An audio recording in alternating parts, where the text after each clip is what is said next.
সুপ্রিয় শিক্ষার্থী বন্ধুরা, আমি সাউদ আমিন অনিক স্বাগতম জানাই তোমাদের টেকনিক ইজি এডুকেশনে। চলে আসলাম তোমাদের সামনে টাইপ 3 এর 1 নম্বর কোশ্চেনটা সমাধান নিয়ে, যেখানে বলেছে এ বি সি তিনটা যদি বিন্দু হয়ে থাকে আর তিনটা যদি একই সমতলে, সমতল বলতে হচ্ছে ধরো একটা সারফেসে, যেমন এই বোর্ডে আমি যতগুলো লিখবো এটা সবগুলো কি এই সমতল ভূমিতে অবস্থিত। তো যাই হোক, তো এরকম একটা সমতল ভূমিতেই অবস্থিত এবং বলছে যে তোমার হচ্ছে টি ইজ ইকুয়ালস টু 4 হলে, মানে টি এর মানটা যদি 4 হয় তাহলে এ বি সি ত্রিভুজের ক্ষেত্রফল কত। ঠিক আছে, তাহলে সেক্ষেত্রে আমার হচ্ছে টি এর মান যদি 4 হয় তাহলে আমার নতুন যে বিন্দুগুলো হচ্ছে এই বিন্দুটা হবে আমার 2 না, তোমার হচ্ছে 4,4।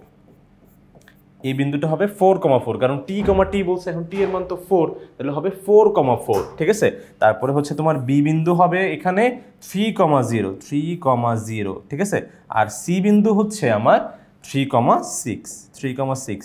এখন আমরা যদি তিনটা তোমার হচ্ছে বিন্দু জেনে থাকি, তিনটা শীর্ষবিন্দু আর কি কোনো ত্রিভুজের, তাহলে সেক্ষেত্রে ক্ষেত্রফল বের করার সূত্রটা হবে হচ্ছে আমার বিন্দুগুলো আমি একটু হচ্ছে তোমার সাইডে লিখে রাখি। আচ্ছা, এর পাশে থাক তোমার হচ্ছে এবিসি ত্রিভুজের ক্ষেত্রফল। ওকে, এবিসি এর ক্ষেত্রফল কি হবে, হাফ দিব, হাফ দেওয়ার পরে এটা নির্ণায়ক সাইন দিব। ঠিক আছে, এরকম সোজা মডুলাসের মতো এটা নির্ণায়ক সাইন দিব।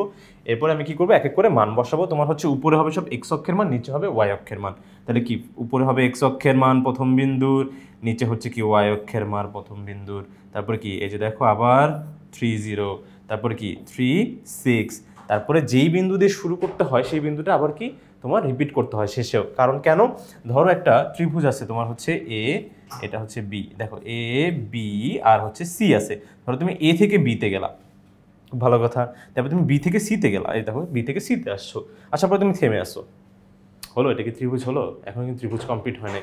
যতক্ষণ না তুমি আবার ওই বিন্দুতে কি ফিরে যাচ্ছ ততক্ষণ পর্যন্ত কিন্তু তুমি ত্রিভুজটা পাচ্ছ না।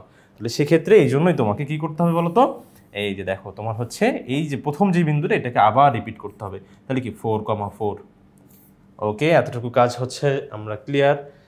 এখন আমাদের যে কাজটা করতে হবে সেটা হচ্ছে যে এখানে হাফ দিয়ে, হাফ তো দিবই, তারপর হচ্ছে কি বলতো এখন আড়াআড়ি গুণ করবো।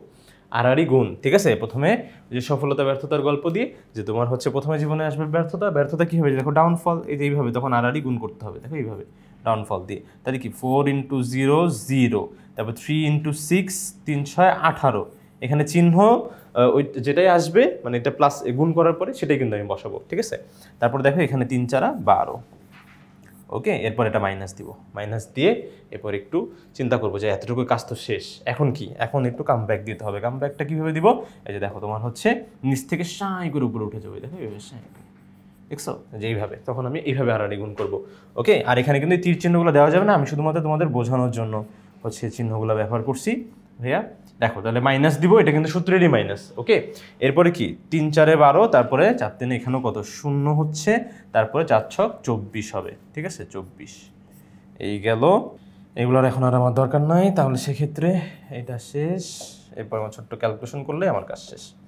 হাফ তো থাকবেই, তারপরে দেখো তোমার হচ্ছে 18 আর 12 মিলে কত হচ্ছে বলো তো, 30। ঠিক আছে, এখানে হচ্ছে তোমার 30, এরপরে মাইনাস দেওয়ার পরে 12 আর 24 মিলে এখানে কত হচ্ছে বলো তো, তোমার হচ্ছে এখানে 36 হচ্ছে, তাই তো 36, তাহলে 36 লিখবো এখানে, দেখো 36। এখন আমি দেখলাম যে আমার ব্যাপারটা মাইনাসে আসতেছে, মাইনাস। ঠিক আছে, আর আমরা জানি যে খুব ভালোভাবেই যে ক্ষেত্রফল মানে জমি টমির হিসাব যে আমরা ক্ষেত্রফল দিয়ে করি না, এই ক্ষেত্রফলটা কখনো কি ঋণাত্মক হবে না।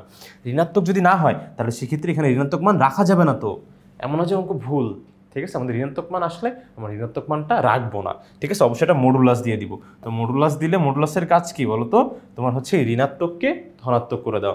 ধনাত্মক যদি করে দেই তাহলে কি 1/2 × 6, কাটাকাটি করলে কত বলো তো 3, তাই তো। তাহলে তোমার হচ্ছে এখানে উত্তর কত হলো বলো তো, 3 বর্গ একক। এখানে কিন্তু অবশ্যই আমাকে বর্গ একক এই কথাটা লেখা লাগবে। যদি আমরা না লিখি তাহলে কিন্তু বেশ কিছু মার্ক কর্তন হয়ে যাওয়ার প্রবল সম্ভাবনা থাকবে। তাহলে এখানে অবশ্যই কিন্তু এককটা আমরা খুব ভালো মতন দিব।